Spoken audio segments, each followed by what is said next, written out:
प्रभु नित्यानंद श्री अद्वैता गदाधर शिवासादि गौर भक्त वृंद। जय श्री कृष्ण चैतन्य प्रभु नित्यानंद श्री अद्वैता गदाधर शिवासादि गौर भक्त वृंद। हरे कृष्ण कृष्ण कृष्ण हरे हरे हरे राम राम राम हरे हरे हरे कृष्ण कृष्ण कृष्ण हरे हरे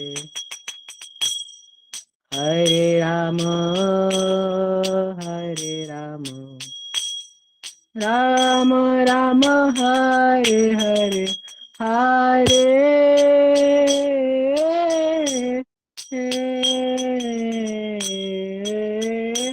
कृष्ण हरे कृष्ण कृष्ण कृष्ण हरे हरे हरे राम राम राम हरे हरे हरे कृष्ण कृष्ण कृष्ण हरे हरे हरे राम राम राम हरे हरे हरे कृष्ण कृष्ण कृष्ण हरे हरे हरे राम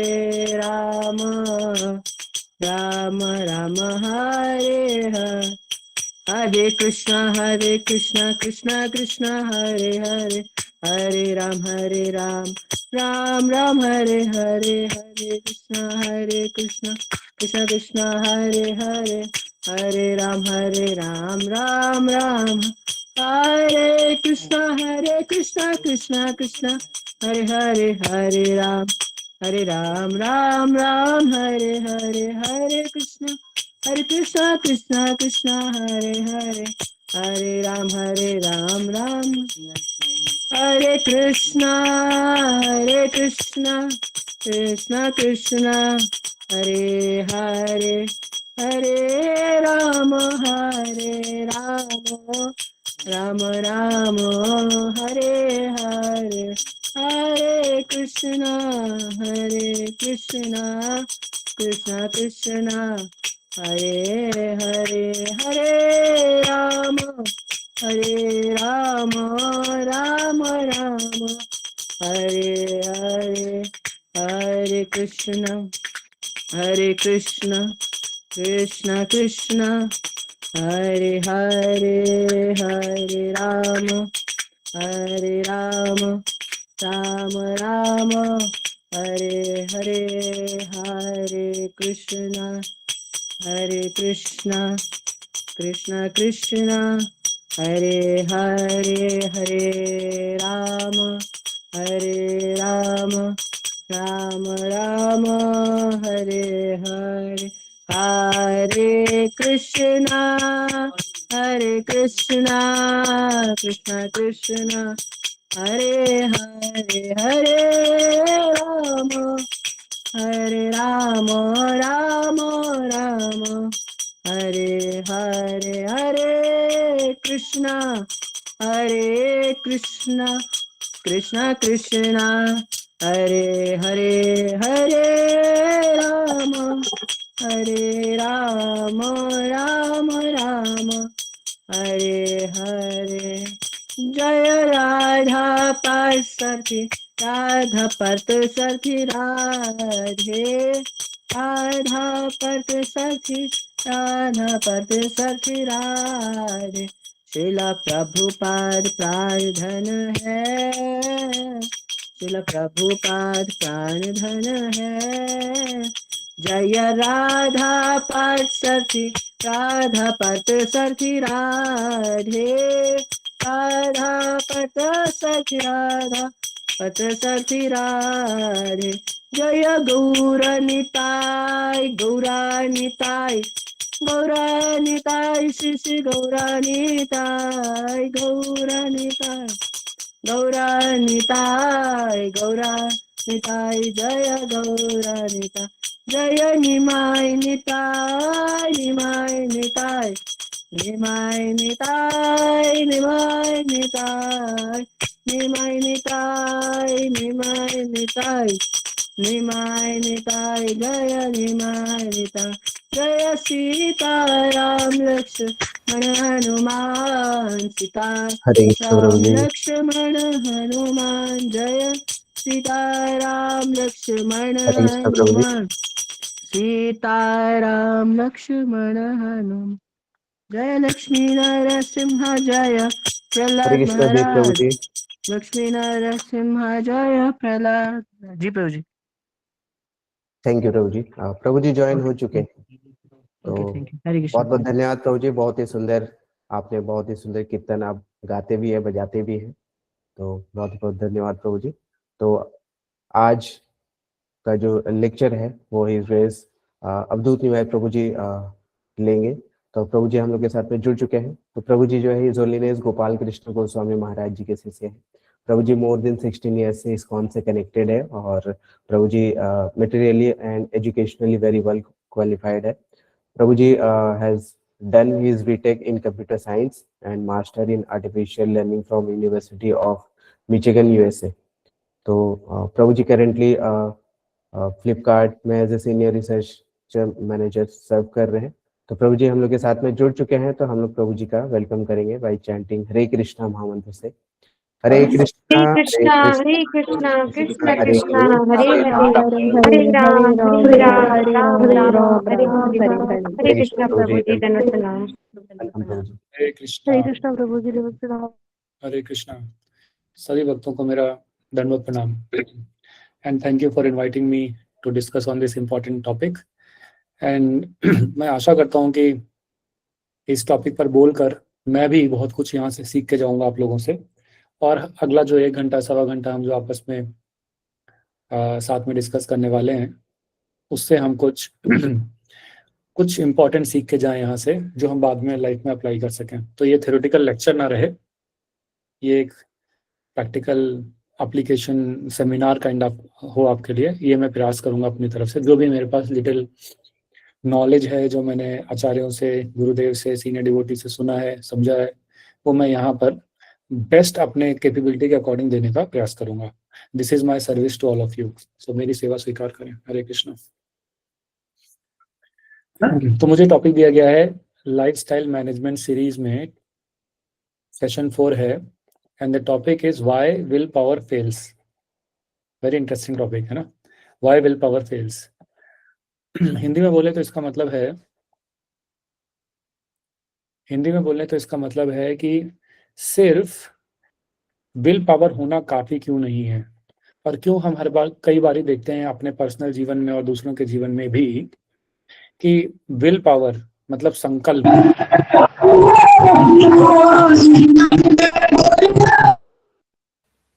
सॉरी प्रभु जी।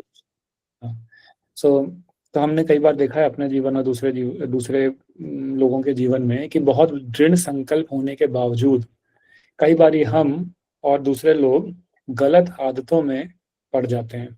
करेक्ट। तो यहाँ पे देखेंगे कि किस प्रकार कृष्ण भावनामृत में एक हमें परफेक्ट कॉम्बिनेशन मिलता है रेसिपी का, जिसको फॉलो करके विल पावर के साथ साथ अगर हम वो रेसिपी ऐड कर दें तो फिर हमारा जो bad habits, bad thoughts, previous bad personality, हमारा लोअर नेचर, ये जितने भी प्रकार के हमारे निगेटिव एस्पेक्ट्स होते हैं पर्सनालिटी के, हम उनको ग्रेजुअली ओवरकम कर सकते हैं। राइट। तो आइए देखते हैं। मैं चाहता हूं कि ये सेशन इंटरैक्टिव हो, इसलिए आप में से जितने ज़्यादा लोग कैमरा ऑन कर सकते हैं, मुझे ज़्यादा बेटर रहता है इंटरैक्ट करने में। कैमरा ऑफ है तो मुझे लगता है मैं स्क्रीन से बात कर रहा हूँ। अगर आप संभव है तो प्लीज अपना कैमरा ऑन करके रहें, और आप मैं प्रयास करूंगा ये आपके लिए मैं जितना इंटरेस्टिंग बना सकूं मैं बनाऊंगा। This is going to be very interesting, ठीक है, ये बोरिंग लेक्चर नहीं होगा। तो शुरुआत करते हैं। देखिए टॉपिक क्या है कि विल पावर, संकल्प, सिर्फ अकेले संकल्प सफिशिएंट क्यों नहीं है, करेक्ट। तो अगर आप देखें तो कई बारी हम देखते हैं कि बहुत ज्यादा बुद्धिमान, intellectual, intelligent, well educated, sincere लोग है ना, वो लोग भी स्ट्रगल करते हैं अपने एडिक्शंस के साथ, ना बैड हैबिट्स के साथ, अपनी इनर वीकनेसेस के साथ। वो लोग क्या करते हैं, स्ट्रगल करते हैं। हालांकि बहुत इंटेलेक्चुअल होते हैं, बहुत वेल एजुकेटेड होते हैं, और उन्होंने बहुत रिसर्च भी की होती है कई एरियाज में, personality, psychology, psychophysiology, physiology etcetera. मगर फिर भी हम देखते हैं पर्सनल लाइफ में वो लोग क्या होते हैं, बैड हैबिट्स से जूझ रहे होते हैं। इसका मतलब क्या है, इसका एग्जाम्पल्स क्या है? जैसे फॉर एग्जाम्पल बहुत सारे एजुकेटेड लोग होंगे, आप देखते हैं वो स्मोकिंग करते हैं, जबकि स्मोकिंग के सिगरेट के ऊपर बहुत भयानक इमेज बनी होती है कि स्मोकिंग करने से किस प्रकार का कैंसर हो सकता है उसमें। मगर फिर भी इतने एजुकेटेड होने के बाद बाकी चीजों में हमने देखा कि फॉर एग्जांपल उन्होंने आईटी में प्रवेश पाया, उसके बाद आईटी में गोल्ड मेडलिस्ट हुए, उसके बाद वो फिर बाहर रिसर्च करने गए, for example Harvard, Stanford, Michigan etcetera. तो उनके पास दृढ़ संकल्प तो है, दृढ़ संकल्प है, इसीलिए वो इतनी मेहनत करके वहां तक पहुंच पाए। मगर इतना दृढ़ संकल्प होने के बावजूद ऐसे लोग बैड हैबिट्स में कैसे पड़ जाते हैं? जैसे कि स्मोकिंग का मैंने एग्जांपल दिया, टोबैको सेवन का एग्जांपल दिया, अल्कोहल के एडिक्ट होते हैं, बहुत सारे इंटेलिजेंट लोग अल्कोहल के एडिक्ट होते हैं, करेक्ट। कैसे हुआ? या अगर हम सिंपल एग्जांपल्स देखें तो बहुत लोग स्क्रॉलिंग करने के, इंस्टाग्राम, फेसबुक, सोशल मीडिया पे स्क्रॉलिंग करने के एडिक्ट होते हैं, अपना बहुत सारा समय गवा देते हैं। हालांकि हम देखते हैं बहुत सारे अलग दूसरी चीजों में वो क्या है, बहुत दृढ़ संकल्प दिखाते हैं, अच्छा डिटर्मिनेशन दिखाते हैं, मगर कुछ जगह पे उनका जो डिटर्मिनेशन है वो काम नहीं करता। जैसे कि कई बार हम लस्ट के ऊपर बात करते हैं बहुत ज्यादा, है ना, जब लेक्चर्स देते हैं तो लस्ट के ऊपर, तो हम डिवोशन में आ जाते हैं, कई सालों तक प्रैक्टिस भी करते हैं, फिर भी हमारा लस्ट के ऊपर उतना कंट्रोल नहीं हो पाता, करेक्ट। तो इसके रीजन क्या है कि इतना एजुकेटेड, इतना well informed, well read, well good intellect, ऐसे लोग भी अपने बैड हैबिट्स और लोअर नेचर को कंट्रोल क्यों नहीं कर पाते, करेक्ट। तो इसका रीजन ये है कि नोइंग इज नॉट इनफ, सिर्फ पता होना ही काफी नहीं है। या ऐसा बोले कि अगर आप बहुत ज्यादा किसी चीज को प्रयास करते रहेंगे हार्डर एंड हार्डर, तो ये जरूरी नहीं है कि आप उसको ओवरकम कर पाएंगे, उसके साथ कुछ सीक्रेट रेसिपी जरूरत पड़ती है। जैसे कि सीक्रेट रेसिपी का अगर आप एग्जांपल दें तो मैगी का जो मसाला होता है ना, उसको सीक्रेट रेसिपी बोलते हैं, क्योंकि मैगी एक्चुअली अगर फेमस है तो अपने मसाले की वजह से, करेक्ट, हम सब जानते हैं। तो जो मैगी का मसाला होता है वो सीक्रेट रेसिपी होता है, उन्होंने सारे मसालों को इतने सही प्रोपोर्शन में मिक्स किया है कि सबको अच्छा लगता है। ऑफकोर्स डिवोटी नहीं खाते क्योंकि उसमें अनियन गार्लिक होता है, मगर तो पूरे वर्ल्ड में मैगी फेमस है क्योंकि मसाले की वजह से, करेक्ट, उसे कहते हैं सीक्रेट रेसिपी। इसी प्रकार शुरुआत में जब ये पिज्जा, मैकडॉनल्ड्स, पिज्जा हट और ये सब हिट हुए, तो उन्होंने भी सीक्रेट रेसिपी की मार्केटिंग का सहारा लिया। वो क्या बोलते थे कि हमारे पिज्जा जो हैं एक सीक्रेट रेसिपी के थ्रू बनाए जाते हैं, इसलिए इनको कोई कॉपी नहीं कर सकता। तो इस तरीके से वो अपने पिज्जा को मार्केट करते थे ताकि ज्यादा ज्यादा लोग उसको एक्साइटेड होकर खरीदें। तो एक सीक्रेट रेसिपी क्या है, इसको अपने डिटर्मिनेशन, जो हमारे पास आज के डेट में जो डिटर्मिनेशन है, अगर हम इस सीक्रेट रेसिपी को उसके साथ ऐड कर दें तो फिर हमारा डिटर्मिनेशन एक अनयूज्ड कार की जो हमारे गैराज में पड़ी है उससे बदल कर एक स्पोर्ट्स कार की तरह बन सकता है, करेक्ट। आज हमारा जो डिटर्मिनेशन है वो एक गार्बेज में पड़ी हुई कार है जो कि बहुत कैपेबल है, मगर उसका यूज नहीं आ पा रहा है। क्यों? क्योंकि उसमें कुछ मिसिंग है। उसमें क्या मसाला डालें कि वो मैगी मसाला बन जाए, आज हम देखेंगे, करेक्ट। हमें मैगी मसाला बनाना है by the end of this seminar. तो उससे पहले आइए हम गुरु और गौराम को प्रार्थना करते हैं एज यूजुअल, जो हमारा वैदिक तरीका है किसी भी शुभ कार्य को शुरू करने से पहले। हम भगवान श्री कृष्ण, राधा रानी एवं सभी जो पूर्ववर्ती आचार्य हैं उनकी मर्सी को हम आवाहन करते हैं ताकि हम जो भी डिस्कशन कर पाए वो हमारे लिए फ्रूटफुल हो। तो आप लोग को जिसको मंगलाचरण आता है वो म्यूट पर रहकर मेरे साथ बोल सकते हैं, या जिनको नहीं आता है वो पहली बार सुन रहे हैं वो सिर्फ सुन भी सकते हैं, ये बहुत ही फायदेमंद है। ओम अज्ञानतिमिरान्धस्य ज्ञानाञ्जनशलाकया चक्षुरुन्मीलितं येन तस्मै श्रीगुरवे नमः। श्री चैतन्य मनोभीष्टं स्थापितं येन भूतले स्वयं रूप कदा मह्यं ददाति स्वपदान्तिकं। वन्देऽहं श्रीगुरौ श्रीयुतपदकमलं श्रीगुरून् वैष्णवांश्च श्रीरूपं साग्रजातं सहगण रघुनाथान्वितं तं सजीवं साद्वैतं सावधूतं परिजन सहितं कृष्ण चैतन्य देवं श्री राधा कृष्ण पादान सहगण ललिता श्री विशाखान्वितांश्च। हे कृष्ण करुणा सिंधो दीनबंधो जगतपते गोपेश गोपिका कांत राधा कांत नमस्तुते। तप्त कांचन गौरांगी राधे वृंदावनेश्वरी वृषभानुसुते देवी प्रणमामि हरिप्रिये। नमः ओं विष्णुपादाय कृष्ण प्रेष्ठाय भूतले श्रीमते भक्ति वेदांत स्वामिन इति नामिने। नमस्ते सारस्वते देवे गौरवाणी प्रचारिणे निर्विशेष शून्यवादी पाश्चात्य देशतारिणे। जय श्री कृष्ण चैतन्य प्रभु नित्यानंद श्री अद्वैत गदाधर श्रीवासादि गौर भक्त वृंदा। हरे कृष्णा कृष्णा कृष्णा हरे हरे हरे राम राम राम हरे हरे। वाञ्छाकल्पतरुभ्यश्च कृपा सिन्धुभ्येव च पतितानां पावनेभ्यो वैष्णवेभ्यो नमो नमः। मुखं करोति वाचालं पांगुं लंघयते गिरिं तत्कृपातमहं वंदे श्री गुरुदीनतारिणं परमानंद माधवम श्री चैतन्य ईश्वरम। ओके, सो स्टार्ट करते हैं। अब हमें मैगी बनानी है, मैगी मसाला बनाना है, फिर मैगी बनाएंगे, करेक्ट। तो आज के सेशन में हम देखेंगे कि अनहेल्दी हैबिट्स या जो हमारा लोअर नेचर या जो बैड थॉट्स, गंदे विचार, ये सब डेवलप कैसे होते हैं, विल पावर अकेले उनको सॉल्व क्यों नहीं करेगी, और विल पावर के साथ और क्या होना चाहिए कृष्ण भावनामृत में, ताकि हम इन सब चीजों से प्रैक्टिकली ऊपर उठ सके, सिर्फ थ्योरेटिकली नहीं, प्रैक्टिकली। तो आज मैं भगवत गीता, श्रीमद् भागवतम, रामायण, इनसे एग्जाम्पल्स लेके आपको समझाऊंगा। देखिए, सबसे पहले मैं शुरुआत करना चाहता हूँ एक बहुत इंटरेस्टिंग स्टोरी से, रामायण से। तो ये जो रामायण का दृष्टांत है ये सुंदरकांड से आता है, जिसमें हनुमान जी सबसे पहले जामवंत जी ढूंढते हैं कि कौन समुद्र पार करके लंका जाकर माता सीता की खोज करेगा। तो बहुत सारे लोगों को एनालाइज करते हैं, कौन इतना 88 माइल्स को छलांग मार सकता है, करेक्ट। तो धीरे धीरे करके वो सबको जब एनालाइज करते हैं तो उनको हनुमान जी दिखते हैं, और वो हनुमान जी को चूज करते हैं और उनको प्रोत्साहित करते हैं कि आप भगवान राम का जो ये कार्य है इसको क्या कीजिए, पूरा कीजिए।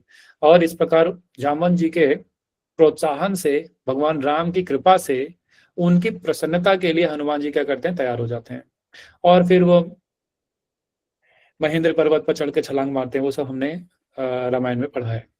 जब हनुमान जी छलांग मारकर जा रहे होते हैं उस समय बीच में उनको कई प्रकार के राक्षस मिलते हैं, है ना।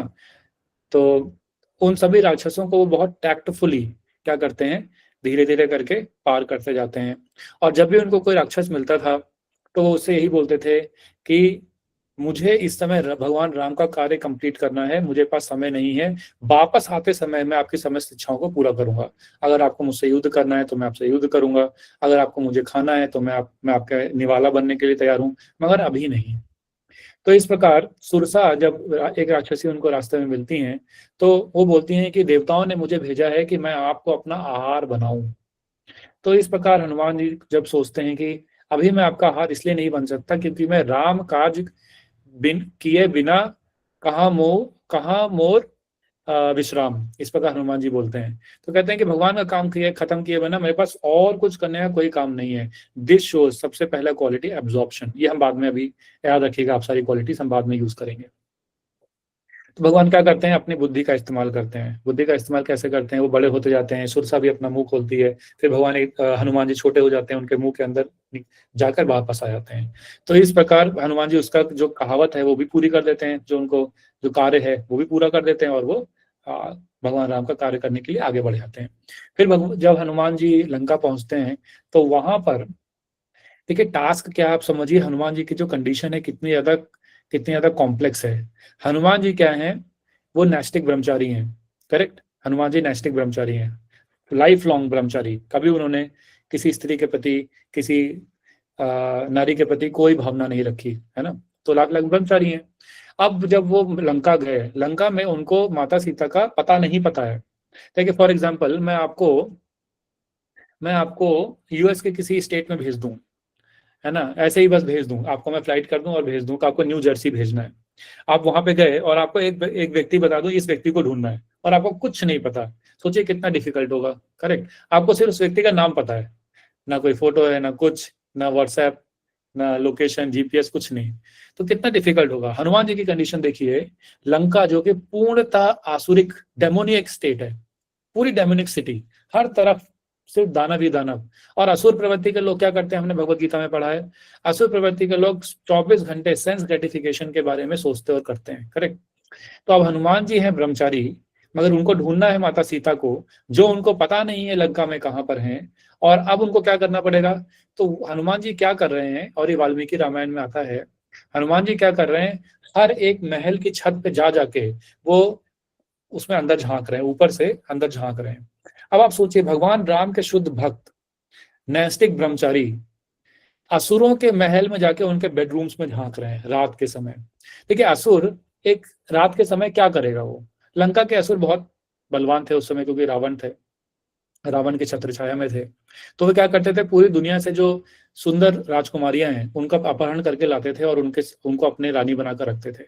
तो एक राक्षस रात के समय अपने बेडरूम में क्या करेगा, भोग विलास कर रहा होगा, मदिरा पान, दो चार हमारे जो नियम है उसको पूरा तोड़ता होगा।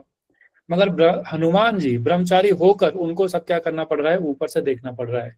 क्यों करना पड़ रहा है, क्यों, क्योंकि भगवान की सेवा में आए हुए हैं, उनको माता सीता की खोज करनी है, करेक्ट। अब हनुमान जी सोच रहे हैं कि मैं ब्रह्मचारी हूं, मुझे माता सीता की खोज करनी है, क्या ये मैं जो कर रहा हूँ ये ठीक भी है कि नहीं। मैं जाके लोगों के बेडरूम में झांक रहा हूँ और मुझे ये सब अभद्र चीजें देखनी पड़ रही हैं, जो कि एक भक्त कभी नहीं देखना चाहता। तो फिर मैं क्यों कर रहा हूँ। तो फिर उन्होंने सोचा क्यों, क्योंकि इसमें भगवान राम की प्रसन्नता है, इस कार्य में भगवान राम को प्रसन्नता प्राप्त होगी। इसलिए अगर मेरा फॉल डाउन हो भी जाए, अगर मेरा पतन हो भी जाए, अगर मैं लौकिक दृष्टि से कुछ गलत कार्य कर भी रहा हूं, तो मैं भगवान राम की प्रसन्नता के लिए खुशी खुशी वो करूंगा। तो इस प्रकार हनुमान जी का यहाँ पे भगवान राम के प्रति जो अगाध भक्ति है और एक डिवोटी का जो माइंडसेट है वो यहाँ पे हमें पता चलता है। अगर हमें अपने भक्ति में सक्सेसफुल होना है तो हमारा क्या माइंडसेट होना चाहिए, वो यहाँ पे वो क्या है, एब्जॉर्प्शन। पहला पॉइंट क्या है, एब्जॉर्प्शन। हम जो भी कार्य करें हमें एब्जॉर्प्शन के साथ करना चाहिए, पूर्ण। एब्जॉर्प्शन को हिंदी में क्या कहेंगे, पूर्ण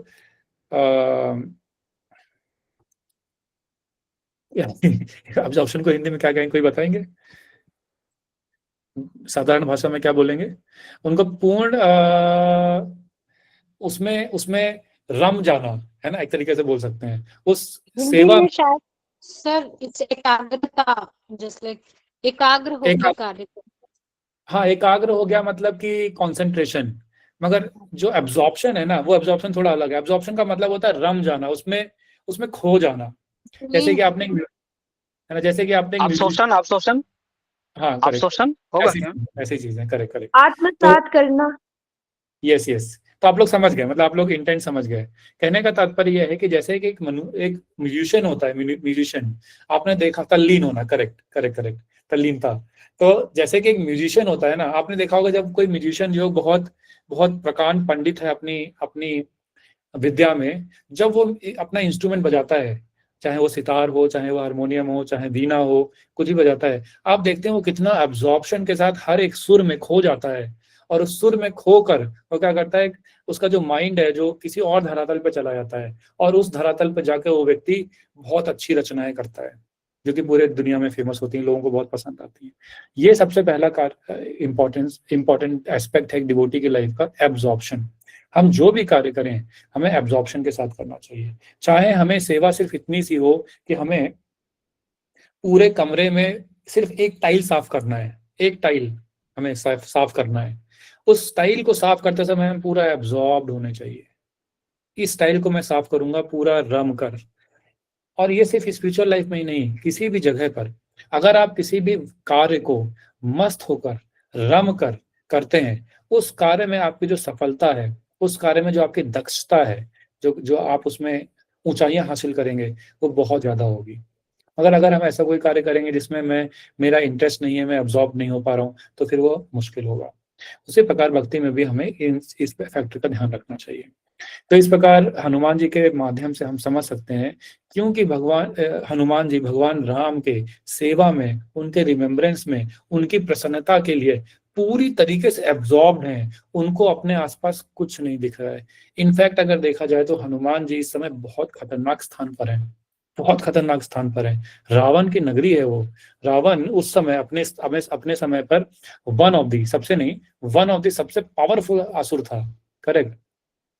वो चाहता था तो वो कुबेर से लंका छीन लाया, वो चाहता था तो अप्सराओं को पकड़ के ले आता था स्वर्ग जाकर, इसी शरीर में स्वर्ग जाकर। बहुत पावरफुल राक्षस था, है ना। तो इस प्रकार रावण की लंका में जहां चारों तरफ सिर्फ तमोगुण है, रजोगुण तमोगुण, चारों तरफ सिर्फ असुर हैं, है ना, कितना डिफिकल्ट और कितना डेंजरस है।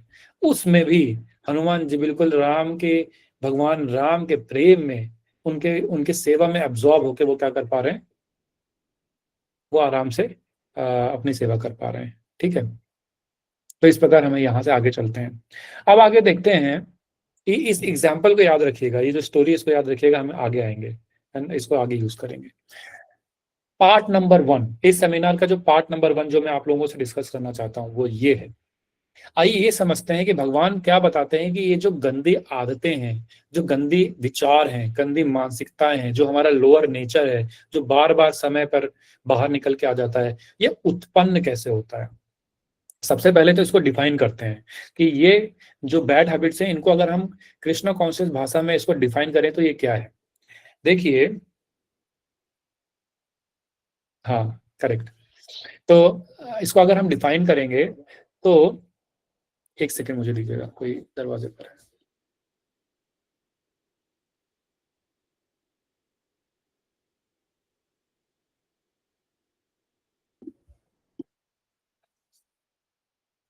हरे कृष्णा।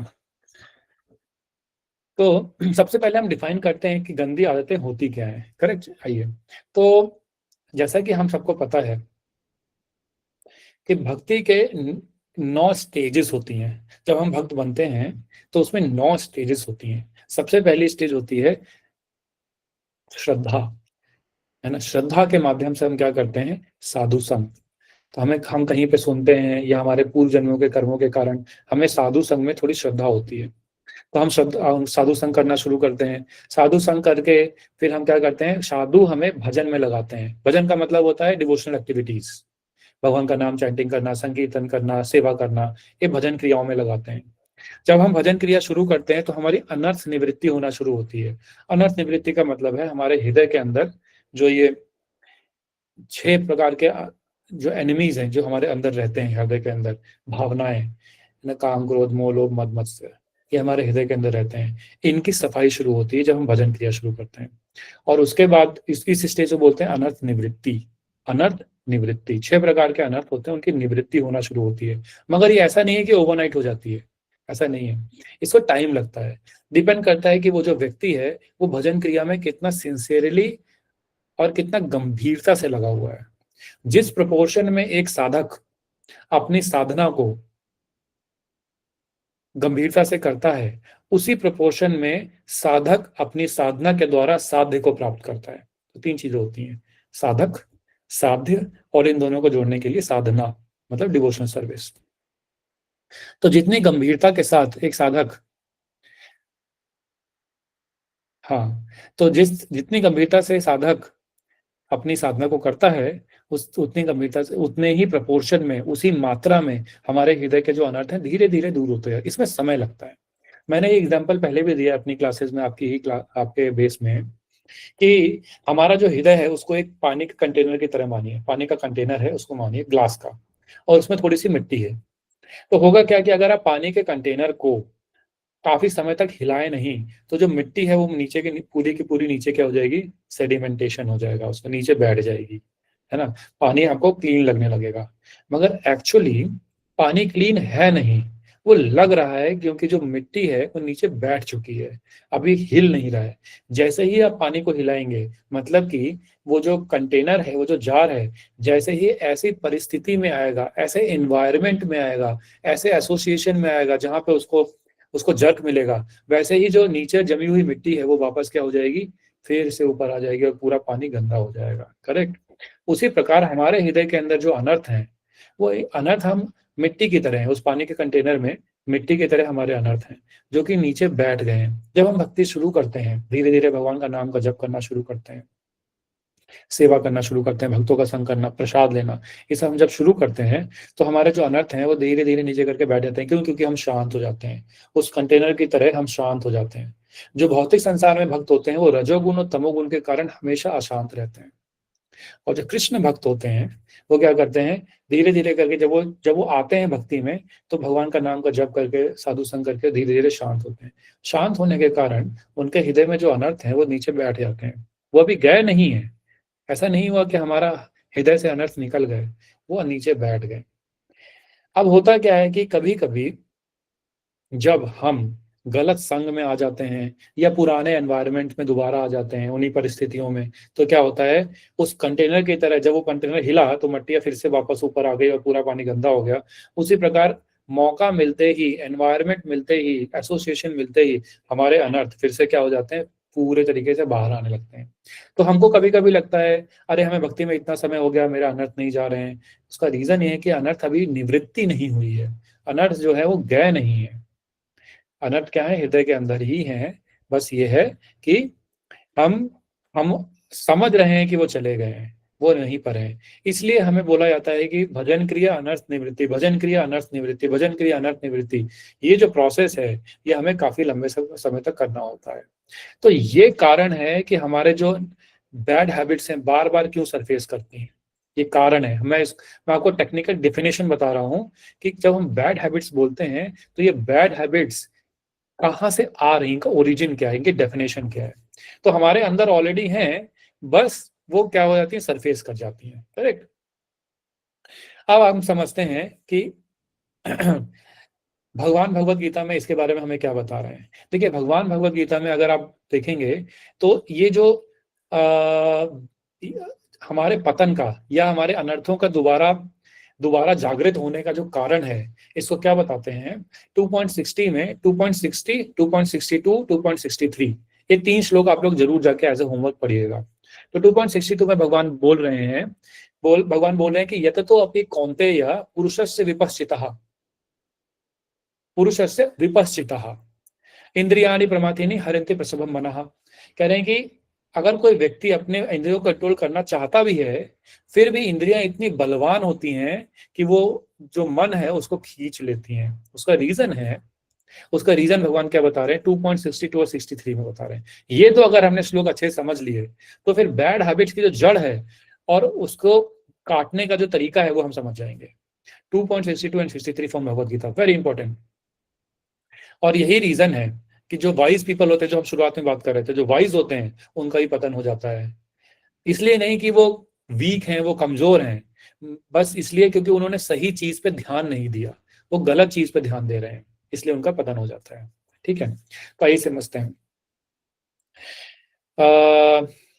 जैसे कि हम कभी कभी सोचते हैं कि कल से मैं ये काम करना बंद कर दूंगा, या अगले साल से, जैसे भी हम जनवरी में कई लोगों ने रिजोल्यूशन बनाए होंगे कि मैं अपनी ये गंदी आदतें हैं, टाइम वेस्ट करना या गलत मूवीज देखना या गलत लोगों का संग करना या ज्यादा सोना, ऐसे आप लोगों ने, गलत खाना, या हम लोगों ने, कई लोगों ने रिजोल्यूशन बनाए हैं। मगर फिर भी क्या होगा, हम तय करते हैं, मगर जैसे ही हम फिर से उस एनवायरनमेंट में आते हैं, हमारी पुरानी जो आदतें हैं, जो हमारा लोअर नेचर है, वो क्या हो जाता है, दोबारा एक्टिवेट हो जाता है ना। जो अनर्थ है, जो लोअर नेचर, दोबारा एक्टिवेट हो जाता है। जैसे कौन सी एनवायरनमेंट, जैसे ही हमारी सेंसेस, जो हमारी 5 इंद्रियां हैं, ये अपने इंद्रिय विषयों के संपर्क में आती हैं। 5 सेंसेस, 5 सेंस ऑब्जेक्ट्स। 5 सेंसेस क्या है, ear, eyes, nose, tongue and skin. Correct, ये 5 सेंसेस हैं। और इनके सेंस ऑब्जेक्ट्स क्या है, कान का सेंस ऑब्जेक्ट है साउंड, आंखों का सेंस ऑब्जेक्ट है फॉर्म, आंखों का रूप। नाक का है सुगंध, स्मेल। जीवा का है टेस्ट, और स्किन का है टच। तो जैसे ही हमारी सेंसेस लोअर क्वालिटी के सेंस ऑब्जेक्ट्स के टच में आती हैं, वैसे ही हमारे हृदय के अंदर प्रेजेंट जो अनर्थ हैं दोबारा एक्टिवेट हो जाते हैं। बिल्कुल वैसे ही जैसे हमने पानी का कंटेनर हिलाया गलत एनवायरनमेंट में, तो मिट्टी फिर से एक्टिवेट हो गई।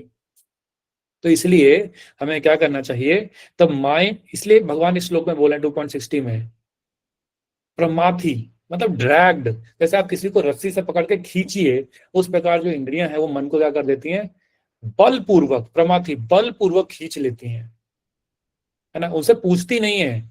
ऐसा नहीं है कि जब हम किसी सुंदर स्त्री या पुरुष को देखते हैं तो हमारी इंद्रियां हमारे मन से कंसंट्रेशन नहीं करती हैं, क्योंकि हमारी इंद्रियां पहले से ही इतनी बार प्रैक्टिस कर चुकी हैं। अब प्रमाथी ही बलवदा, मतलब कि बलपूर्वक वो क्या करेंगे, हमारे मन को खींच लेंगे बलपूर्वक। ठीक है, इसलिए बोला जाता है कि मन के साथ जब हमारी इंद्रियां बहुत मजबूत होती हैं तो क्या होता है कि मन को खींच लिया था, मन के वश से बाहर है। इसीलिए बोलते हैं अब मेरा मन मेरे वश में नहीं है, लोग बोलते हैं ना, इसका ये टेक्निकल मीनिंग है कि जो इंद्रियां हैं वो अब मन से ज्यादा ताकतवर हो चुकी हैं। क्यों? क्योंकि हमने इंद्रियों को उस तरीके से ट्रेन किया है। हमने जितनी बार वो चीज बार बार की होगी, उतना हमारी इंद्रियां जो है वो उसको उस पर्टिकुलर सेंस ऑब्जेक्ट के प्रति स्ट्रांग हो जाती हैं। हम जितनी बार चीजों को रिपीट करते हैं, हमारी सेंसेस उस टेस्ट के लिए, उस सेंस ऑब्जेक्ट के लिए, हमारी वो पर्टिकुलर सेंस और स्ट्रांग हो जाती है। तो जैसे ही अगर मान लीजिए हम किसी ऑपोजिट जेंडर के व्यक्ति को देखकर अगर हम गलत भावनाएं लाते हैं और उसको फील करते हैं, उसको एंजॉय करते हैं, तो लंबे समय तक ऐसा करने के बाद क्या होगा कि आप जब हम अगली बार देखेंगे तो नेचुरली हमारी जो आंखें हैं, हमारा जो मन है, वही चीजें, वही थॉट्स है ना, दोबारा दोबारा आने लगेंगे। क्यों? क्योंकि वो अंदर हैं और हमने क्या करवाया, प्रैक्टिस करवाया। ठीक है, तो इसीलिए बोला जाता है कि जो एडिक्शन होता है वो एक्शन से बिगन नहीं होता, वो उससे बहुत पहले होता है। तो आइए देखते हैं कैसे होता है। अब चलते हैं 2.62 और 63 में। ठीक है, 2.62 और 63 में भगवान 7 स्टेप का प्रोसेस बताते हैं कि फॉल डाउन होता कैसे है। 7 स्टेप, और ये आप याद रखिएगा। ये 7 स्टेप क्या है? सबसे पहले शुरुआत होती है ध्यान से। ध्यायतो विषयान पुंसा संगस्तेषु उपजायते, संगात् संजायते कामा, कामात् क्रोध भी जायते, क्रोधात् भवति सम्मोहा, सम्मोहात् स्मृति विभ्रमा, स्मृति भ्रंशात् बुद्धिनाशो, बुद्धिनाशात् नश्यति। तो इस प्रकार ये 2 श्लोक हैं, ये 7 स्टेप्स है। ये ब्रेक करते हैं। देखिए, सबसे पहले क्या है, ध्यायतो विषयान पुंसा। ध्यायतो विषयान का मतलब शुरुआत में हमने क्या किया होगा, ध्यायतो ध्यान किया है, किसका? सेंस ऑब्जेक्ट्स का। अपने मन के द्वारा, अपनी इंद्रियों का यूज करके हमने क्या किया है, सेंस ऑब्जेक्ट्स का ध्यान किया। तो ध्यान से होता क्या है, जब हम किसी चीज पे बार बार कॉन्टेम्पलेट करते हैं तो उससे अटैचमेंट डेवलप हो जाता है। संगस्तेषु जायते, उससे क्या होता है, हमारा अटैचमेंट डेवलप हो जाता है। जब हमारा किसी चीज से अटैचमेंट डेवलप होता है तो उसको प्राप्त करने की डिजायर पैदा होती है। तो सबसे पहले हमने ध्यान किया, ध्यान से अटैचमेंट डेवलप होता है, अटैचमेंट से हमारा क्या होता है, डिजायर, उस चीज को प्राप्त करने की, जो इंद्रियां हैं उसको प्राप्त करने की डिजायर पैदा होगी हमारे हृदय के अंदर। जब डिजायर पूरी तरीके से, इसे कहते हैं काम। तो ध्यान से क्या हुआ, ध्यान से हमारा अटैचमेंट पैदा हुआ, मतलब कि आसक्ति। आसक्ति से हमारा काम उत्पन्न होता है। काम मतलब किसी चीज को पाने की बहुत प्रबल इच्छा। काम जब पूरा नहीं होता उससे क्रोध उत्पन्न होता है। जब हम किसी चीज को पाना चाहते हैं, अब क्योंकि इस संसार में जो हम चाहते हैं वो हमें मिलेगा नहीं, हमारी सेंसेस को हमेशा वो नहीं मिलता, इसीलिए काम से क्या उत्पन्न होता है, क्रोध। और क्रोध से क्या होता है, मोह, है ना। तो यहाँ पे बोला गया है संगात् संजायते क्रोधात् भवति सम्मोहा, क्रोध से होता है मोह उत्पन्न। मोह मतलब इल्यूजन, और इल्यूजन से क्या होता है, लॉस ऑफ मेमोरी। जब हमारी सही और हमारी स्मृति जो है उसका विभ्रम हो जाता है। हमारी स्मृति क्या होती है, विभ्रम हो जाती है। इसका मतलब लॉस ऑफ मेमोरी। और लॉस ऑफ मेमोरी से क्या होता है, हमारी जो बुद्धि का राइट और रॉन्ग करने का जो डिसीजन है वो हम खो देते हैं। इसीलिए जब हमारी पुरानी गंदी आदतें दोबारा से उजागर होती हैं तो उस समय हमारा इंटेलिजेंस भी काम नहीं करता। हालांकि हमको पता है कि वो गलत है, फिर भी हम कर देते हैं। इसका मतलब क्या है, इंटेलिजेंस के पास ये नॉलेज है कि वो राइट और रॉन्ग के बीच में डिफरेंशिएट कर पा रहा है, मगर उसको इंप्लीमेंट नहीं कर पाता। इसका मतलब क्या है, इंटेलिजेंस वीक है। इसलिए कहते हैं इंटेलिजेंस वीक हो जाती है गलत काम करने के प्रति। करेक्ट। और जब इंटेलिजेंस डिस्ट्रॉय हो जाती है तो फिर व्यक्ति का पतन हो जाता है, फिर वो बार बार वही कार्य को और ज्यादा डीप में जाके करता है, बार बार करता है, उसमें स्पाइरल में फंसता जाता है। ये जो 7 स्टेप है 2.62 एंड 63 में, अगर ये हमने 7 स्टेप अच्छे से समझ लिए तो आज की क्लास का जो क्रक्स है, जो प्रिंसिपल है, वो हम समझ जाएंगे। ये 7 स्टेप दोहराते हैं। सबसे पहले हमने ध्यान किया विषयों का, विषय वस्तुओं का। उससे क्या हुआ, हमारा अटैचमेंट डेवलप हुआ। अटैचमेंट से क्या होता है, डिजायर उत्पन्न होती है। डिजायर से क्या होता है, एंगर उत्पन्न होता है। जब पूरी नहीं होती डिजायर, एंगर उत्पन्न होता है। एंगर से इल्यूजन पैदा होता है। इल्यूजन से लॉस ऑफ मेमोरी होती है। लॉस ऑफ मेमोरी से हमारी जो बुद्धि है वो ब्लंट हो जाती है, वो कार्य नहीं कर पाती, स्लो हो जाती है। और जब बुद्धि ब्लंट हो जाती है तो फिर हमारा प्रनश्यति मतलब हमारा डाउनफॉल हो जाता है। फिर हम बाद में हम पछतावा करते हैं, गिल्ट फील करते हैं, है ना। फिर हम दोबारा से भक्ति करने का प्रयास करते हैं, फिर यही पूरा प्रोसेस दोबारा होता है, फिर हमारा फॉल डाउन होता है।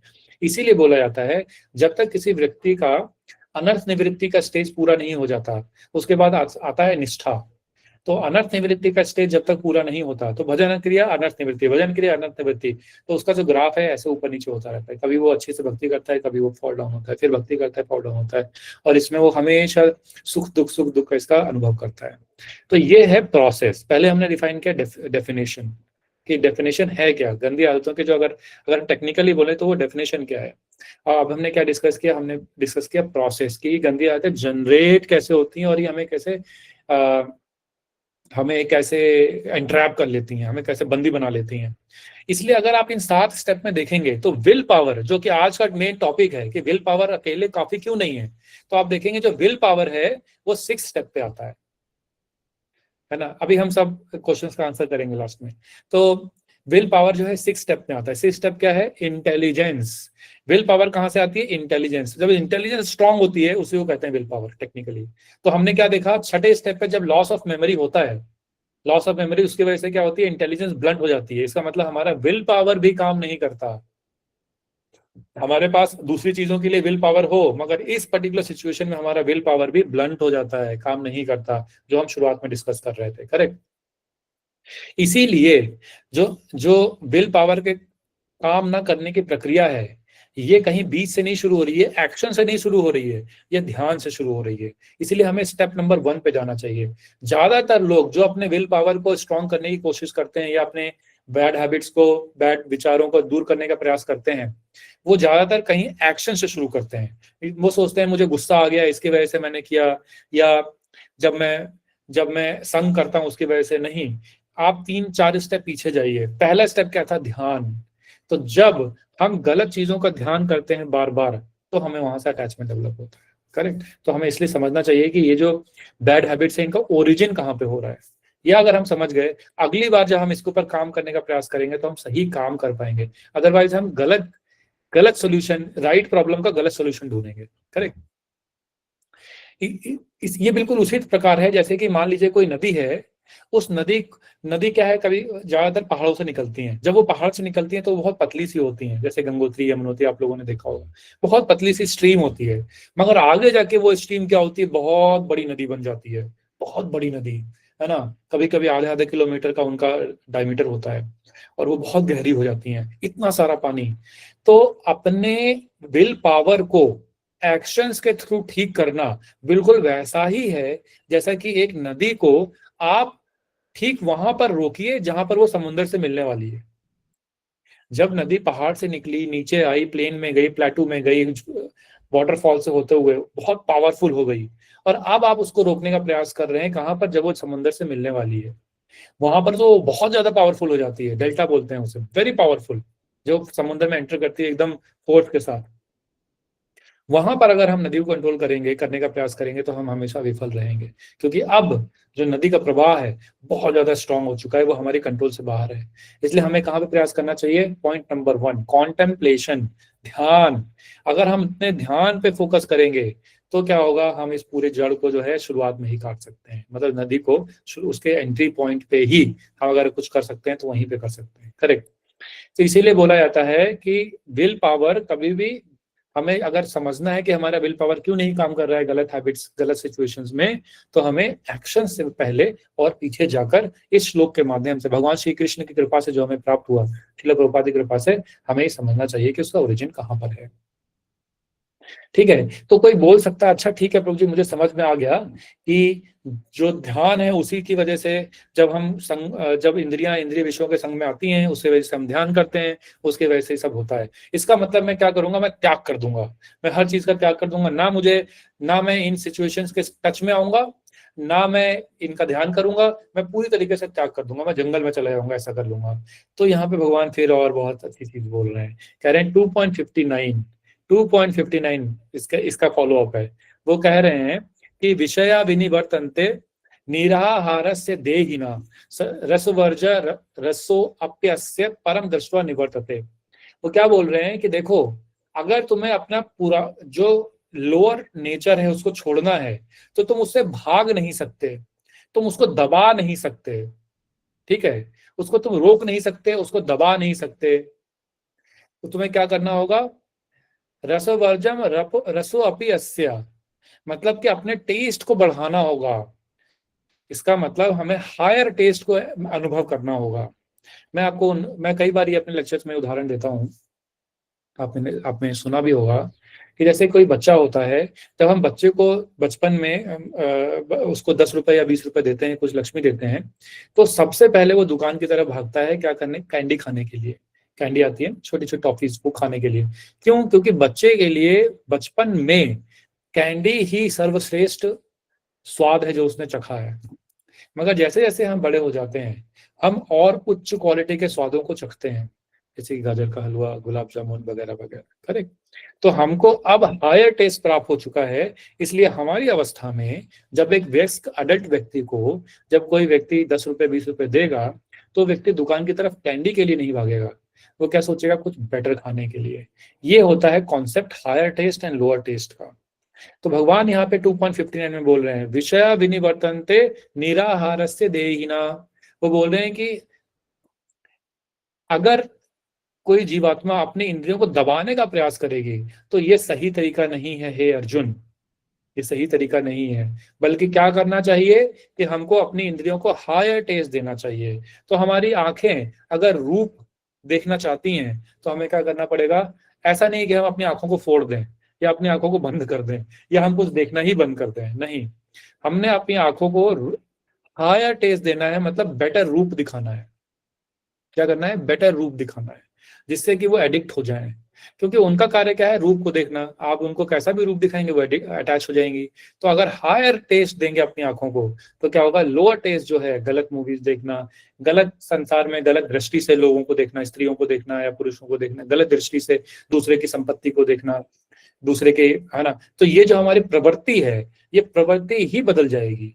हम दबाने का प्रयास नहीं कर रहे हैं, हम क्या कर रहे हैं, अपनी इंद्रियों को हायर टेस्ट दे रहे हैं, जिसकी वजह से क्या होगा, उसी प्रकार नाक, उसी प्रकार स्वाद, जीवा, जिसकी वजह से पूरा संसार क्या है, तड़प रहा है जीवा खाने के लिए। जैसे ही उनको कुछ अच्छा दिखता है, वो मजबूर हो जाते हैं जाकर खाने के लिए, है ना। मैं एक और उदाहरण देता हूँ, जैसे आप में से कोई भी नहीं होगा जो कि मदिरा पान करता होगा। इसलिए आप में से अगर कोई व्यक्ति मदिरा की दुकान के सामने से निकलेगा, तो आपके मुंह में पानी नहीं आएगा, आपके मुंह में पानी नहीं आएगा। मगर वहीं दूसरी तरफ अगर कोई शराबी व्यक्ति मदिरा की दुकान के सामने से निकलता है, तो फिर क्या होगा, उसके मुंह में पानी आ जाएगा, वो बहुत परेशान हो जाएगा, मैं पीऊं कि ना पीऊं। कई बार लोग अपने पत्नी का जेवर बेच देते हैं, अपने घर को बेच देते हैं मदिरा पान करने के लिए, क्योंकि वो कंट्रोल नहीं कर पाते। हम अगर मदिरा की दुकान के सामने से निकलेंगे, शराब की दुकान के सामने से निकलेंगे, तो हमें कोई फर्क नहीं पड़ेगा, हम ऐसे ही निकल जाए। हम कई बार निकल जाते होंगे, पता भी नहीं चलेगा, मगर शराबी व्यक्ति के साथ ऐसा नहीं। क्यों? क्योंकि हमने शराबी व्यक्ति से ज्यादा हायर टेस्ट प्राप्त किया है, हमें शराब में कोई एडिक्शन नहीं है। उसी प्रकार हमारी इंद्रियों को जब हायर टेस्ट प्राप्त हो जाता है, तो जब उसको लोअर सेंस ऑब्जेक्ट्स दिखते हैं, तो उनके प्रति वो अनन्य मस्क हो जाती है। अनन्य मस्क का मतलब होता है इनडिफरेंट, है नहीं है मुझे फर्क नहीं पड़ता, इनडिफरेंट, है ना। तो इसलिए अगर कोई व्यक्ति, जैसे फॉर एग्जांपल ऑपोजिट जेंडर के प्रति बहुत आसक्त है, तो जब उनको हायर टेस्ट प्राप्त हो जाएगा, जब उनका कृष्णा कॉन्शियसनेस में एलिवेशन हो जाएगा, तो फिर क्या होगा कि अगर उनके पुराने जो जो सेंस ऑब्जेक्ट्स थे जिनके प्रति वो बहुत अट्रैक्ट हो जाते थे, अब उनके सामने आए या ना आए उनको कोई फर्क नहीं पड़ेगा। क्यों? क्योंकि उनका जो टेस्ट है वो हायर हो गया। बिल्कुल वैसे ही जैसे हम दारू के दुकान के सामने से निकलते समय हम बिल्कुल विचलित नहीं होंगे। ये कॉन्सेप्ट अगर आपको समझ में आ गया, आई होप कि आपको समझ में आ गया है, तो हम आगे बढ़ेंगे। आइए देखते हैं कि भागवतम में इसके बारे में क्या क्या बताया गया है। भागवतम में इसलिए अभी तक का जो मेन पॉइंट है, हमने क्या क्या समझा। विल पावर का डेफिनेशन, मतलब इंद्रियों का दोबारा से लोअर नेचर में एंगेज होने की डेफिनेशन, उसकी शुरुआत और उसका प्रोसेस, हमने 3 चीजें देख ली। आगे तो कंक्लूजन में अगर हम एक लाइन में बोलना हो तो क्या बोलेंगे कि अगर हम अपनी इंद्रियों को हायर टेस्ट देंगे और गलत विषय वस्तुओं की तरफ जाने के समय मनन की, मतलब स्टेप नंबर 1 पे ही अगर हम रोक दें, बाय प्रैक्टिस स्टेप नंबर 1 पे ही रोक दें, तो फिर हम क्या होगा, हमारा जो विल पावर, हमारे जो इंटेलिजेंस है, जो विल पावर है, वो ब्लंट नहीं होगी, वो खराब नहीं होगी, वो कमजोर नहीं होगी, वो स्लो नहीं होगी, और हम उसका यूज कर पाएंगे। करेक्ट। हायर टेस्ट एंड जो लोअर वस्तुएं हैं उसको क्या करना पड़ेगा, हमें स्टेप नंबर 1 पे हमें रोकना पड़ेगा। इसीलिए इसको बोलते हैं कि एक तरफ हमें वैराग्य दिखाना चाहिए और दूसरी तरफ हमें अटैचमेंट क्रिएट करना चाहिए। वैराग्य किससे? लोअर क्वालिटी की चीजों से जो हमारे लिए डेट्रीमेंटल है, हमारी भक्ति के लिए, हमारे लाइफ में ग्रोथ करने के लिए जो डेट्रीमेंटल है, उनके प्रति हमें वैराग्य दिखाना चाहिए। कोशिश करनी चाहिए वैराग्य डेवलप करने की, कि हमें उनसे दूर रहना है, अच्छी चीजों का संग करना है। और जो अच्छी चीजें, हायर टेस्ट है कृष्णा कॉन्शियसनेस में, स्क्रिप्चर्स को पढ़ना, डीटीज की खूबसूरती को देखना, मंदिर को सजाना, प्रसादम का सेवन करना, भक्तों का संग करना, ये सब क्या है? Higher taste. इनमें हमें बहुत ज्यादा अटैचमेंट डेवलप करना चाहिए, और ज्यादा हमें क्या करना चाहिए? अटैचमेंट डेवलप करने का प्रयास करना चाहिए। तो ये 2 चीजें अगर हम साथ में करेंगे, है ना, लोअर सेंस ऑब्जेक्ट्स के प्रति सावधान रहना, कॉन्टेम्पलेशन के प्रति, और हायर के प्रति अटैचमेंट डेवलप करना। इसीलिए भागवतम में 7:9-45 में भगवान बता रहे हैं, व्यासदेव बोल रहे हैं कि नते विदु स्वार्थ गतिम ही विष्णु दुराशया हे बहिर्र्थी मानहा। तो कह रहे हैं कि persons who are strongly entrapped in the consciousness of enjoying this material life, who have therefore accepted the leader, है ना, अपने मन को ही अपना गुरु मान लिया है, तो ऐसे व्यक्तियों का क्या होता है, वो मुझे कभी समझ नहीं पाते, वो अपनी इंटेलिजेंस का कभी यूज करके मेरे पास नहीं पहुंच पाते। क्यों? क्योंकि उनके मन के द्वारा उन्होंने मनन किया, अटैचमेंट डेवलप हुआ, उससे काम उत्पन्न हुआ, उससे एंगर हुआ, उससे फिर उनके जो बुद्धि है वो भ्रमित हो गई, उससे उनकी जो इंटेलिजेंस है वो ब्लंट हो गई, उसकी वजह से वो उनका पतन हो गया। तो हमें क्या करना है, भगवान यहाँ पे भागवतम में 7:9-45 में बोल रहे हैं, अपने मन के ऊपर विश्वास करना कम करना है, मन को ट्रेन करना है प्रॉपरली। और ये बहुत प्रॉपरली तभी कर पाएंगे जब हम भक्तों के संग में इसकी ट्रेनिंग लेंगे। इंडिविजुअली अपने घर में बैठ के आराम से प्रयास कर सकते हैं, मगर डिफिकल्ट होगा। अगर हम भक्तों के बीच में बार बार ये चीज डिस्कस करेंगे, समझेंगे, सुनेंगे बार बार, तो फिर हम क्या करेंगे, अपने मन को इन विषय इंद्रियों से दूर ले जा सकते हैं, स्टेप नंबर 1 पे। ठीक है। और क्या बता सकता हूँ मैं आपको, इसमें कितना हो गया है? 8:27। तो I will have to conclude. ठीक है, यहाँ इसके बहुत सारे एग्जाम्पल दिए गए हैं। फॉर एग्जाम्पल विभीषण का एग्जाम्पल दिया जाता है। विभीषण क्या बोलते हैं? विभीषण की स्थिति भी बिल्कुल वैसे ही है। हनुमान जी तो थोड़े समय के लिए लंका में आए थे, करेक्ट, फिर वो चले गए, मगर विभीषण जो है वो तो 24 घंटे लंका में रह रहे हैं, चारों तरफ लोगों से घिरे हुए हैं, लोग उनका मजाक उड़ा रहे हैं, भक्ति में से उनका कोई रिलेशन नहीं है, 24 घंटे सेंस ऑब्जेक्ट्स और सेंस ग्रेटिफिकेशन में लगे हुए हैं। फिर भी विभीषण जी क्या कर रहे हैं? क्योंकि उनका एब्जॉर्प्शन है। अब यहाँ पे हम वापस आते हैं पहले पॉइंट से, उनका एब्जॉर्प्शन है किसमें? हायर टेस्ट में, हायर चीजों में। वो क्या है? भगवान राम, भगवान, उनका नाम, रूप, गुण, लीला, धाम, ये 5 चीजों में उनका क्या है? पूरा एब्जॉर्प्शन है। वो मनन कर रहे हैं राम जी के बारे में, उनका नाम ले रहे हैं। इनफैक्ट हनुमान जी जब ढूंढते ढूंढते जा रहे थे तो उनको एक घर से राम नाम सुनाई पड़ा, वो चकित हो गए कि असुर की नगरी में ऐसा कौन है जो भगवान का नाम ले रहा है। तो फिर वो जाके विभीषण जी से मिले। करें तो इस प्रकार विभीषण जी की जो स्थिति है वो बिल्कुल हमारी तरह है कि हम चारों तरफ इंद्रिय विषयों को भोग करने वाले व्यक्तियों से और इंद्रिय विषयों से घिरे हुए हैं। फिर भी हम कैसे बच सकते हैं? अगर हम भगवान के नाम, रूप, गुण, लीला, धाम, इनको हम और ज्यादा अपने आप को एब्जॉर्ब करें, इनके अंदर और ज्यादा एब्जॉर्ब करें। जब हम भगवत गीता पढ़ें तो कॉन्सेंट्रेशन के साथ, एब्जॉर्प्शन के साथ उसमें विलीन होकर पढ़ें कि इसमें क्या बोला जा रहा है, ये सेंटेंस में क्या बोला गया, उसको मनन करें, उसको कॉन्टेम्पलेट करें। धीरे धीरे करके हमारा जो मन है हायर चीजों के ऊपर मनन करने के लिए ट्रेन हो जाएगा, बेटर चीजों के ऊपर मनन करने के लिए ट्रेन हो जाएगा। और जैसे ही उसका अटैचमेंट हायर चीजों से हो जाएगा, लोअर चीजें अपने आप छूट जाएंगी। जैसे कि बहुत सिंपल सा उदाहरण आप लोगों ने सुना होगा, दो पहाड़ थे, एक चीनी का पहाड़, एक नमक का पहाड़, उसमें दोनों चींटियां थी। तो एक बार चीनी के पहाड़ वाली चींटी ने नमक वाले पहाड़ वाली चींटी को अपने यहाँ इन्वाइट किया, तो वो चींटी वहां पे गई, तो उसने उसको चीनी ऑफर की, आप चीनी खाइए। तो जब नमक वाली चींटी ने चीनी खाई तो उसने कहा ये चीनी है, ये तो बिल्कुल नमक जैसी है। तो दूसरी चींटी आश्चर्यचकित हो गई, उसने कहा तुम अपना मुंह खोलो। उसने मुंह खोला तो देखा उसके मुंह के अंदर क्या रखा था, सॉल्ट रखा हुआ था, नमक रखा हुआ था। करेक्ट। इसका मतलब क्या है, उस चींटी ने, नमक वाली चींटी ने अपनी पुरानी प्रवृत्ति को छोड़ा नहीं, इसलिए उसको नई चीज का टेस्ट नहीं मिल रहा था। तो इसलिए हमें अपने पुराने जो बैड हैबिट्स हैं उनको क्या करना पड़ेगा, धीरे धीरे करके उनको, उनसे अटैचमेंट खत्म करना पड़ेगा। कैसे? हायर चीज को अटैचमेंट डेवलप करके। जैसे हम चलते हैं, जब हम चलते हैं ना, तो आपने देखा होगा पहले हम पैर उठाते हैं, आगे वाला जब पैर हम रख लेते हैं, हमें पता चलता है कि हाँ हमारा आगे वाला पैर एक सॉलिड सरफेस पे आ गया है, तब हम पीछे वाला पैर उठाते हैं। ऐसा नहीं कि आगे वाला पैर भी अब रखा नहीं है, पीछे वाला भी उठा लिया, तो हम हवा में हो जाएंगे, ऐसा नहीं करते ना।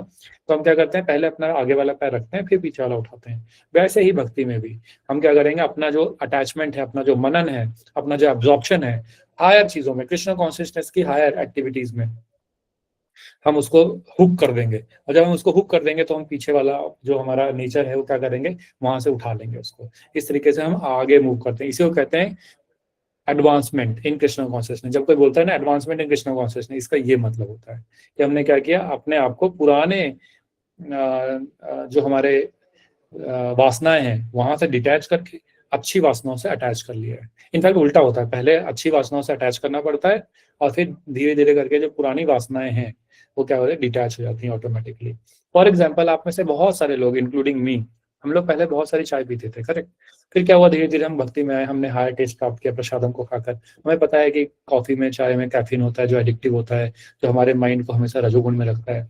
हमने जब सुना, हमने प्रसादम खाना शुरू किया, धीरे धीरे करके पता भी नहीं चला कि हमारा चाय के प्रति, कॉफी के प्रति टेस्ट कब खत्म हो गया। बल्कि आउटसाइड दुनिया में लोग चाय और कॉफी के प्रति बहुत ज्यादा उत्सुक रहते हैं। ऑफिस में 24 घंटे कई चाय पीते हैं वो लोग, है ना, 10, 12, 15 चाय पी लेते हैं, कॉफी पी लेते हैं। तो इस प्रकार क्या होता है, हमारा जो टेस्ट है वो हायर हो गया, इसलिए जो लोअर टेस्ट है चाय का, कॉफी का, वो क्या हो गया, अपने आप छूट गया, कुछ करना नहीं पड़ा। इसलिए कृष्ण कॉन्शियसनेस का जो ये जो प्रोसेस है, इसे कहते हैं सुसुखम कर्तुम अव्ययम। 9.1 में 9.2 में भगवान बोल रहे हैं भगवत गीता में, कह रहे हैं कि राज विद्या राजगुह्यम पवित्रमिदम उत्तमम, राज विद्या राजगुह्यम पवित्रमिदम उत्तमम, सुसुखम, लास्ट में बोलते हैं सुसुखम कर्तुम अव्ययम, है ना। इसका मतलब क्या है कि ये जो कृष्ण कॉन्शियसनेस का जो ज्ञान है, इसको हम बहुत ब्लिसफुली फॉलो करते हैं, खुशी खुशी इसको फॉलो करते हैं। और जब हम इसको ब्लिसफुली फॉलो करते हैं तो क्या होता है, ये जो नॉलेज है ये हमको एलिवेट कर देती है, हमारी जो अंडरस्टैंडिंग है, हमारी जो कॉन्शियसनेस को एलिवेट कर देती है। किसमें? हायर सेंस ऑब्जेक्ट्स में। वो हायर सेंस ऑब्जेक्ट्स क्या है? Sense objects of Krishna consciousness. सारी चीजें वही हैं। वो बाहर के लोग भी खाना खाते हैं, हम भी खाना खाते हैं, मगर हम क्या करते हैं, पहले भोग बनाते हैं, भगवान को ऑफर करते हैं, तो अब वो क्या हो गया, हायर हो गया, हायर टेस्ट।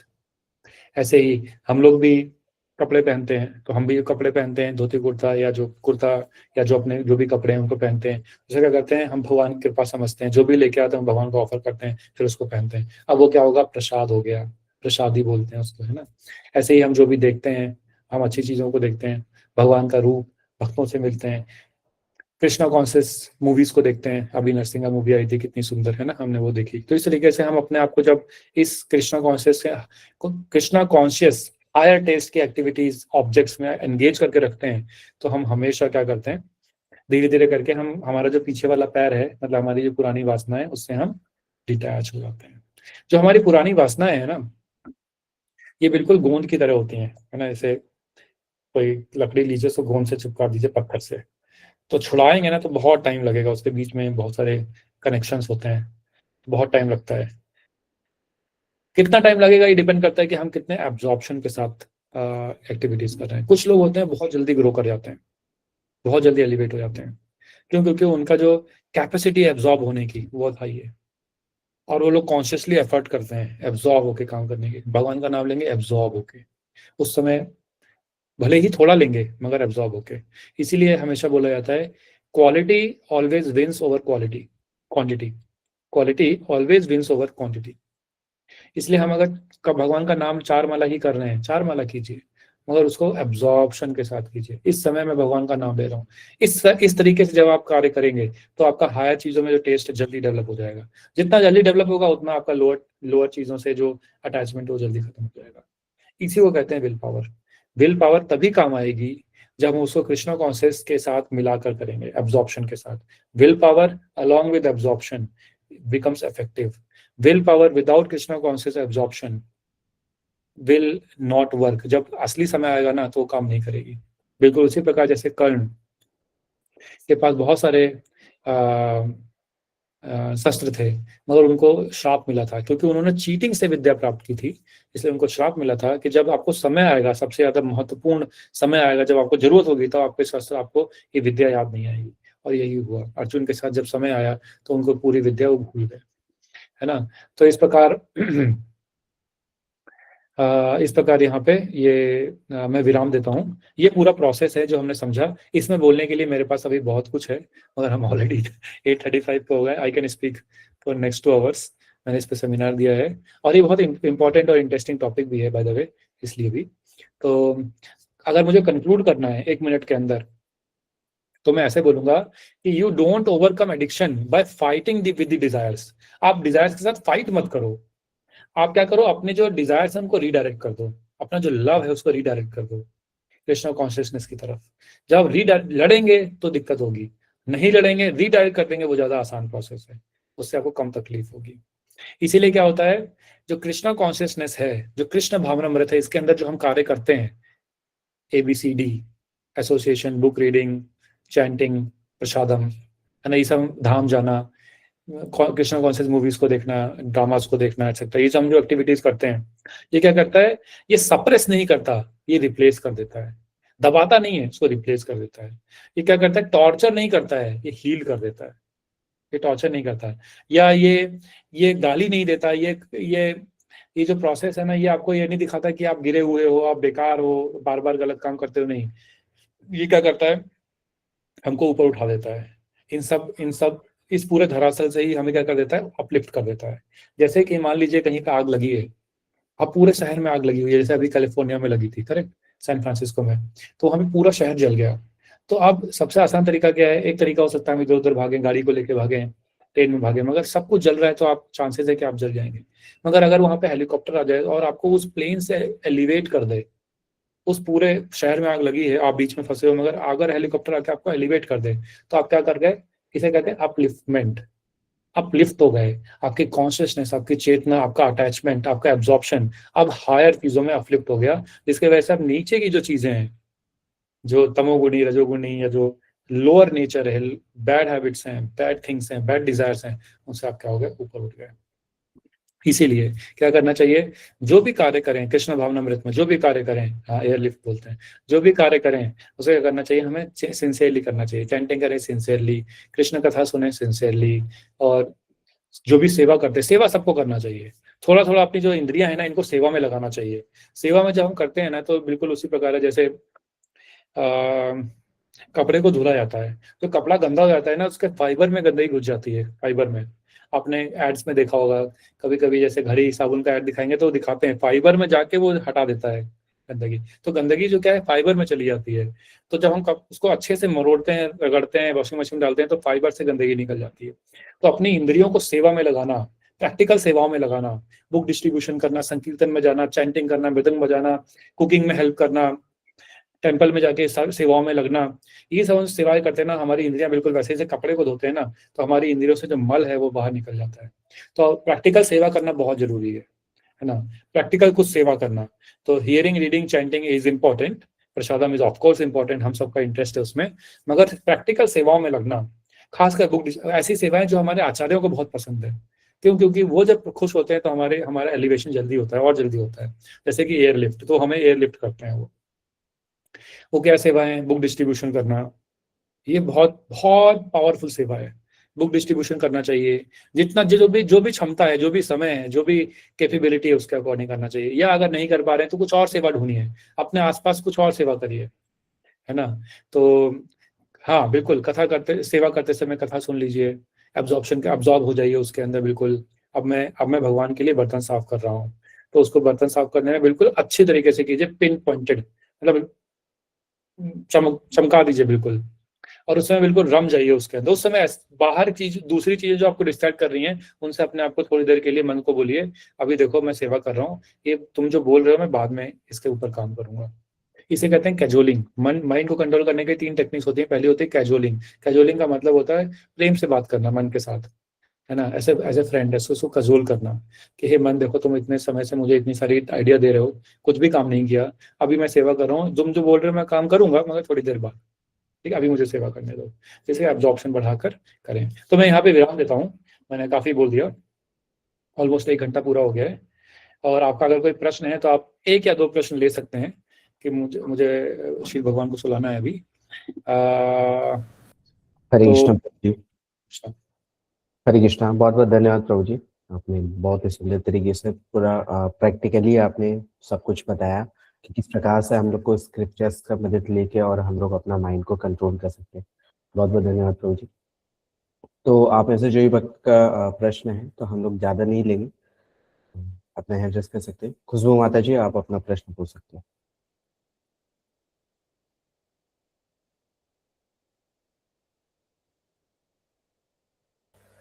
हरे कृष्ण माता।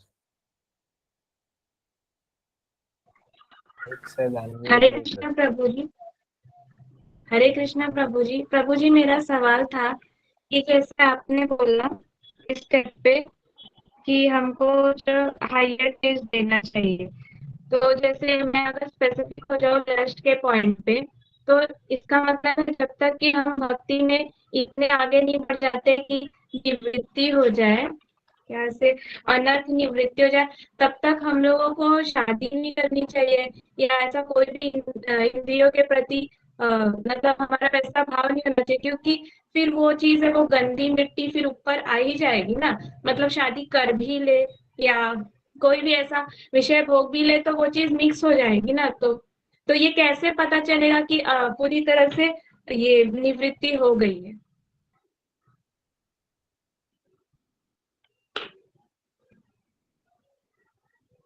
प्रभु जी, आवाज नहीं आ रही है। प्रभु जी आप म्यूट पे। हरे कृष्णा, सॉरी, आपके 2 क्वेश्चन है। पहला है कि निवृत्ति, अनर्थ निवृत्ति हो गई, ये कैसे पता चलेगा, और दूसरा, अगर अनर्थ निवृत्ति नहीं हुई है, समय लग रहा है, तो क्या हमें इस संसार में प्रैक्टिकली कैसे रहना चाहिए, करेक्ट, मतलब शादी वादी ये सब चीजें। तो अनर्थ निवृत्ति कैसे, हाँ, अनर्थ निवृत्ति कैसे हुई है ये हमें पता चलता है जैसे ही अनर्थ निवृत्ति होती है, नेक्स्ट डे आती है निष्ठा। इसका मतलब भगवान से संबंधित कृष्णा कॉन्शियस एक्टिविटीज में मेरा फर्म फेथ हो जाएगा। अब उस फेथ में कोई डाउट नहीं रह जाएगा, कोई डाउट नहीं, मतलब सिंगल नॉच डाउट नहीं रहेगा। Krishna is the supreme personality of godhead, I am part and parcel of Krishna, to love Krishna, to do devotional service is my only and only objective. And हम उसमें क्या करेंगे, 24 घंटे अपने आप को एंगेज करके रखेंगे। This is the qualification of this is the definition of अनर्थ निवृत्ति। 1 सेकेंड, अब मान लीजिए कोई व्यक्ति है, क्योंकि उसमें समय लगेगा, जैसे मैंने बताया अनर्थ निवृत्ति में समय लगता है, वो डिपेंड करता है कि कोई व्यक्ति कितना सिंसियरली, कितना एब्जॉर्प्शन के साथ कर रहा है प्रोसेस को, उसके अकॉर्डिंग हर व्यक्ति को अलग समय लगता है। तो इसका मतलब ऐसा नहीं है कि मेरी अनर्थ निवृत्ति नहीं हुई है तो मैं प्रैक्टिकली कोई कार्य नहीं करूंगा, मतलब मैं, जैसा आप बता रहे थे, शादी नहीं करना चाहिए, ऐसा कुछ नहीं है। हमें प्रयास ही करना चाहिए कि जब हम फॉर एग्जाम्पल डिवोटी है तो उनको डिवोटी के साथ ही करके, क्योंकि अनर्थ निवृत्ति में कभी कभी बहुत लंबा समय लग जाता है, करेक्ट। तो हमें ऐसे लोगों को ढूंढना चाहिए जो मेरे अनर्थ निवृत्ति के प्रोसेस में, मेरी भजन क्रिया और अनर्थ निवृत्ति के प्रोसेस में मेरे साथ एज ए पार्टनर काम करें, तो हमें ऐसे लोगों को ढूंढना चाहिए कि जब मेरी अनर्थ निवृत्ति हो रही है तो मैं ऐसे लोगों का संग करूं जो मुझे सपोर्ट, मेरे अनर्थ निवृत्ति में सपोर्ट करें। अगर हम प्रयास शादी भी करने जा रहे हैं तो हमें ऐसे व्यक्ति से, भक्तों से प्रयास करना चाहिए, भक्तों का भक्तों से हो, या एटलीस्ट लाइक माइंडेड होना चाहिए। एटलीस्ट अगर भक्तों से नहीं हो पा रहा है तो एटलीस्ट आपकी जो फ्रीक्वेंसी है, जो थॉट प्रोसेस है, वो हमारा क्या होना चाहिए, मैच होना चाहिए। तो वो क्या, इसका रीजन क्या है कि वो हमें क्या करें, सपोर्ट करें हमारी भजन क्रिया और अनर्थ निवृत्ति के प्रोसेस में, है ना। तो इस तरीके से ये दोनों है। प्रैक्टिकली हमें को रोकना नहीं है, बस हमें सही एसोसिएशन रखना है while I am following this whole process. Prabhu ji एक और क्वेश्चन था, जो ये 4 रूल है उसमें से ये इलिसिट सेक्स है, उसका एग्जैक्ट मतलब क्या, मतलब ये कि मतलब भक्तों का संग, मतलब मैं एग्जैक्टली उसको समझ नहीं पा रही हूँ। अगर संसारिक दृष्टिकोण से देखें तो ऑलमोस्ट जो भक्त नहीं है तो वो ऑलरेडी इंगेज है, और वो शादी या ये सब करते भी इसलिए मतलब मेन मोटिव उस तरीके का ही होता है, तो वो क्या उसके डेफिनेशन में आएगा? बिकॉज वहां तो डाउट होना तय ही है एक तरीके से। देखिए, इलिसिट सेक्स का जो कोर डेफिनेशन है वो ये है, 2, अगर कोई व्यक्ति अपनी निर्धारित पत्नी या पति के अलावा किसी और वस्तु का भोग करने, किसी और व्यक्ति या वस्तु का भोग करने का प्रयास करता है, उसे कहते हैं इलिसिट रिलेशनशिप। जिसके लिए आप फॉर एग्जांपल कोई पुरुष है तो उसकी जिससे शादी हुई है या होने वाली है, या स्त्री है तो जिसकी शादी हुई है या होने वाली है, इसके अलावा अगर हम किसी के साथ सेक्स ग्रेटिफिकेशन करने का प्रयास करते हैं तो फिर उसे इलिसिट सेक्स बोलते हैं। अगर मान लीजिए किसी की शादी नहीं हुई है और होने वाली भी नहीं है, तो फिर वो व्यक्ति, हर किसी को उसको माता और प्रभु के रूप में देखना चाहिए। अगर वो इस प्रकार किसी भी जिसको देख लिया उसके प्रति अगर वो भोग की प्रवृत्ति रखेंगे, मैं उनकी बात कर रहा हूँ जिनकी ना तय हुई है ना हुई है शादी, अगर वो हर किसी के प्रति भोग की प्रवृत्ति रखेंगे तो उस भोग की प्रवृत्ति को इलिसिट रिलेशनशिप की श्रेणी में डाला जाएगा। इसीलिए बोला जाता है कि एक व्यक्ति जिसकी अभी शादी तय नहीं हुई है या हुई नहीं है, उसके लिए इस संसार में हर कोई वर्शिपेबल है। इसका मतलब ये नहीं है कि मेरे लिए हर कोई भोग की वस्तु है, क्योंकि मेरी तो शादी तय नहीं हुई है, इसलिए मेरा तो डिफाइन ही नहीं हुआ है किसके साथ पार्टनर होगा, इसलिए मेरे लिए हर कोई ओपन है मेरे सेंस ग्रेटिफिकेशन के लिए। नहीं, इसका मतलब ये है कि आपके लिए सब वर्शिपेबल है, आपका कोई कैंडिडेट है ही नहीं। करेक्ट। तो इसलिए अगर हम किसी के प्रति भाव गलत रखेंगे तो वो इलिसिट सेक्स की रिलेशनशिप में आएगा। ये बिल्कुल बिल्कुल सिंपल डेफिनेशन है। Okay, thank you. हरे कृष्णा। हरे कृष्णा। थैंक यू प्रभु जी। हाँ, पलक माता जी, आप अपना प्रश्न पूछ सकते हैं। हरे कृष्ण प्रभु जी, thank you so much for that wonderful lecture.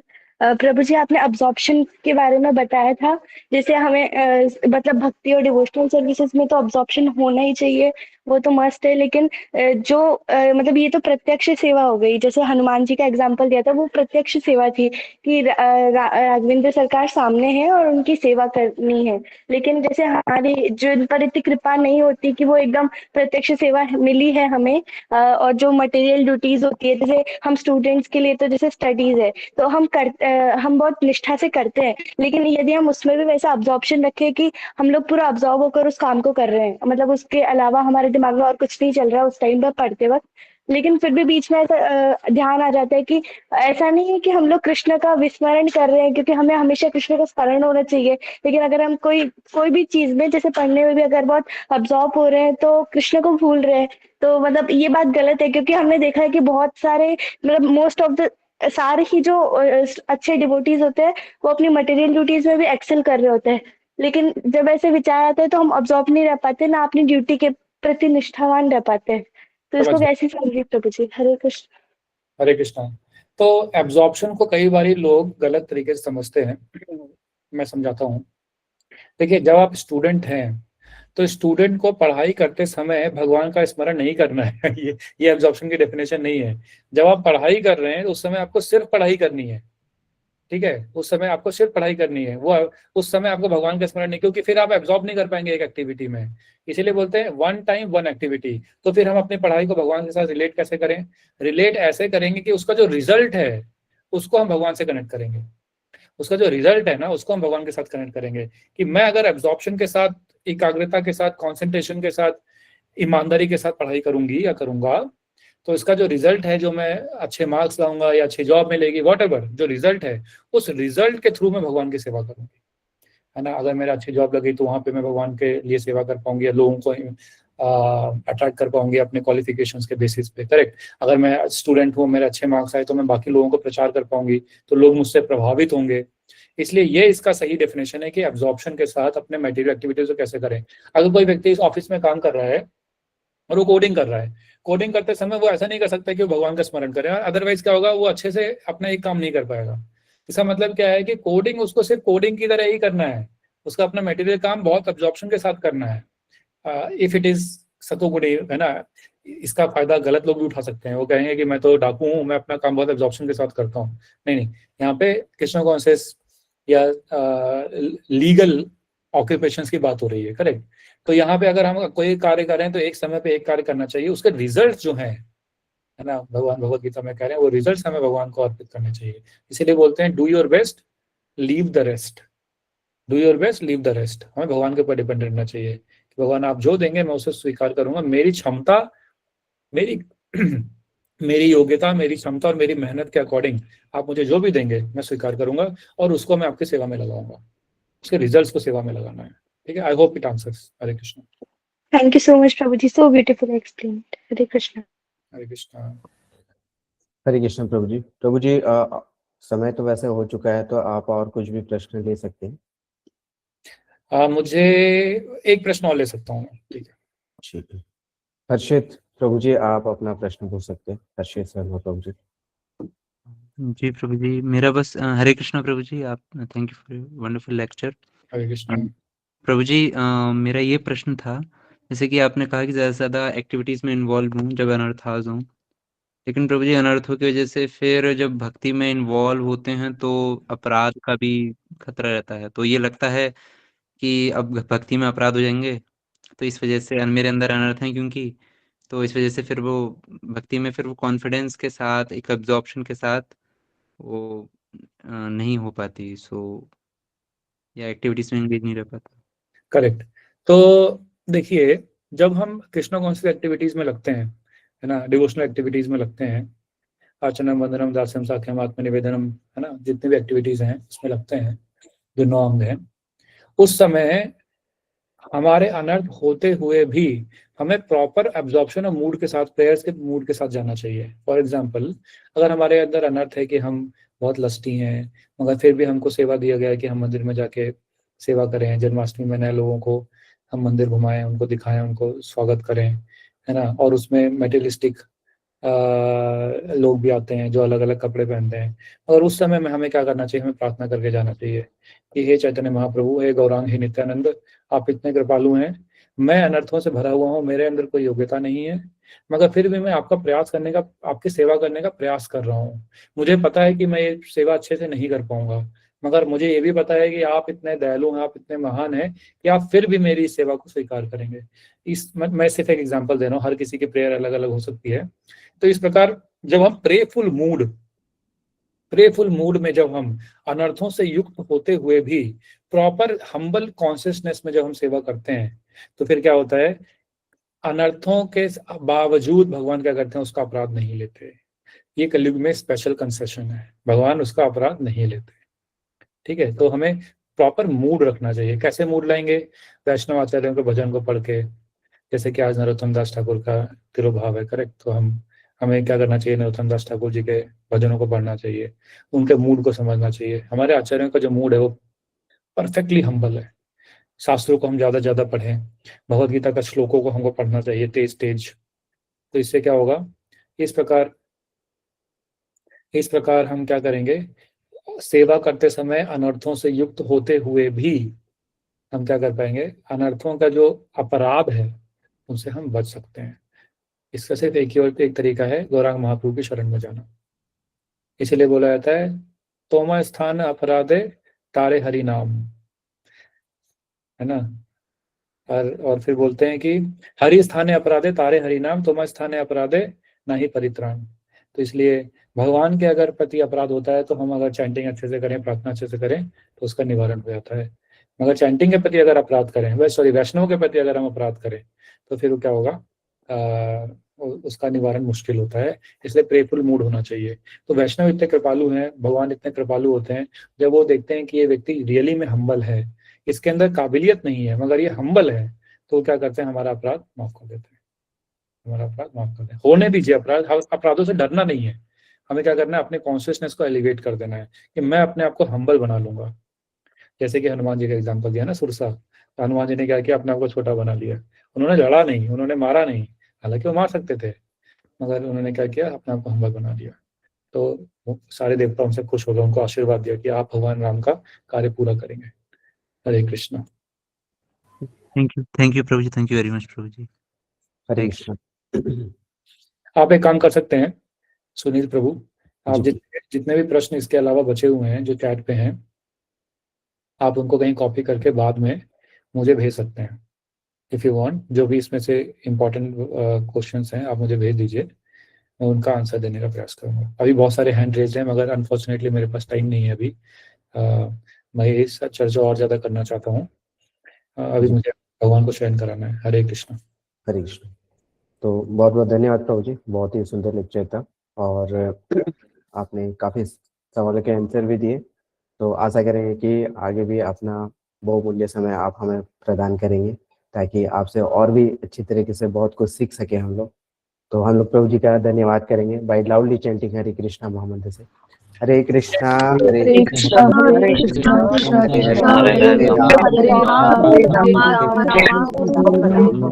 हरे कृष्ण प्रभु जी, दंडवत प्रणाम। हरे कृष्ण प्रभु जी, दंडवत प्रणाम। जगत गुरु श्रील प्रभुपाद। तो आप सभी भक्तों के लिए भी एक छोटा सा अनाउंसमेंट है, आप लीव ना करें। तो अनाउंसमेंट ये है कि जिन भक्तों का जो भी प्रश्न रह गया है, वो हम लोग का जो डेली सेशन होती है भगवत गीता क्लास का, तो आप उसमें भी ज्वाइन कर सकते हैं। तो वहाँ पे आप अपना क्वेश्चंस मतलब ले सकते हैं, वहाँ पे अपना प्रश्न पूछ सकते हैं, ठीक है। और 7 फरवरी से हम लोग एक नया कोर्स स्टार्ट कर रहे हैं जो कि अनलॉकिंग इनर यू है, वो भी सर्टिफाइड कोर्सेज होगी।